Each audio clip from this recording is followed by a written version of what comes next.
How much do Instacart shoppers make? Find out in today's video. For more data earnings related insight videos, right now at the bottom of your screen, click that red subscribe button, and right next to it, also tap the notification button as well, so you'll never miss our future uploads.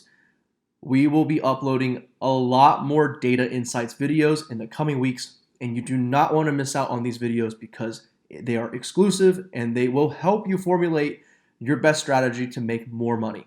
In order to get this data, we collected over 150,000 rideshare and delivery drivers' earnings income data across 41 unique markets in the United States.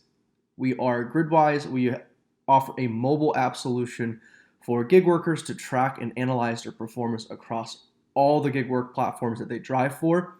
And in turn, we get to anonymize and bulk together and package this data, this powerful data together to formulate insights such as this. The app is free to use, and like I said, over 150,000 unique rideshare and delivery workers on our platform, entering in and sharing earnings data, so it helps us all. One more thing before I get into numbers again, super important that you understand, this is data from 150,000 people. 150,000. I know we say drivers and we say workers and shoppers all the time, but these are real people out working right now. So 150,000 people, and these are averages and medians. So you have to take that as what it is, which is just a rough midpoint of where earnings from 150,000 people sort of rest and lie.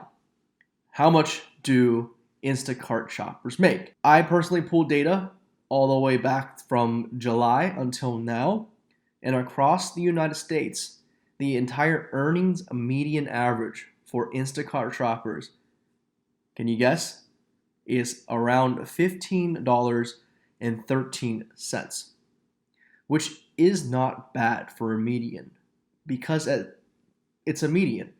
So you can make a lot more or a little bit less than the median, but $15 on average is not a bad median to start with per hour. What's really striking about this earnings is the per mileage earnings rate. A lot of new gig workers make the mistake of not paying attention to this per mileage rate, which is super important because your main expense is the depreciation and the expense and maintenance that goes into your vehicle. So that's why you want to keep a close eye on every per mile cost that you incur, because that will eat into your profits the most. And I can tell you right now that on average, when I was doing a lot of Uber driving myself, I was making just a little over $1 per mile earnings on average. Instacart shoppers, right now, earnings median per mile is $1.54, a whopping 54 cents more per mile. And I'll tell you why that makes sense. Unlike rideshare, you are not driving to pick up a customer and then driving to drop them off at their destination and then driving in between your next trip. Instacart works and pays out by you driving to the grocery store or whatever store and shopping for the customer, then delivering it straight to their door. So in essence, this entire work model, you end up driving less. And what's more important, you end up driving less what we call empty miles. Therefore, the earnings per mileage rate is a lot higher. And I'm talking significantly higher. So not only are you earning $15 an hour median, you're also earning $1.54 per mile on top of that. Super important because your major expense is your car. So for all of those new or up and coming Instacart shoppers, those of you out there who are debating whether or not you should drive for any gig service company, if you take anything out of this video, take this, and it's that your car is your most expensive expense item. What's also interesting is that Instacart shoppers are making about $20 per trip. That's another important metric, but it's not as important as the first two metrics I mentioned because it doesn't really directly correlate to earnings. It's more of for yourself to track your performance across other gig platforms to see exactly what trips are earning you the most.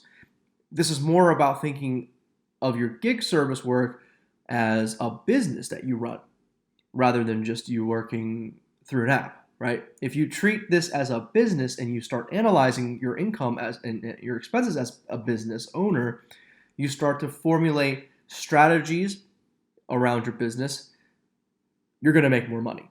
So one of the things that Brandon and I always preach is to keep track and analyze your earnings across everything that you do, and not only your earnings, your expenses.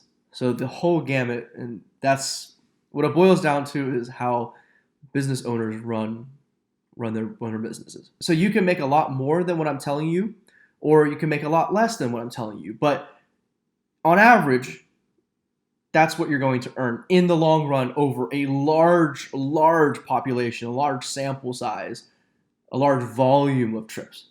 So Instacart is unique in that it pays not for you to haul people around, but rather items and groceries. You're not really delivering parcels and packages, you're delivering grocery bags, if that makes any sense. What happens is you get an order and you go to the grocery store and you shop for your customer like you normally would for yourself, but you're shopping for someone else. And once you're done, you check out normally and then you deliver the groceries to the person. And that's the model that Instacart works. So it's kind of like they pay you for your time and how many orders that you pick up, and they also reimburse you and pay you for the time and your mileage driven to deliver to the customer. So that's a little, basics about how Instacart works and how that pays out. My name is Jay. I work at Gridwise. I'll see you on the next earnings video.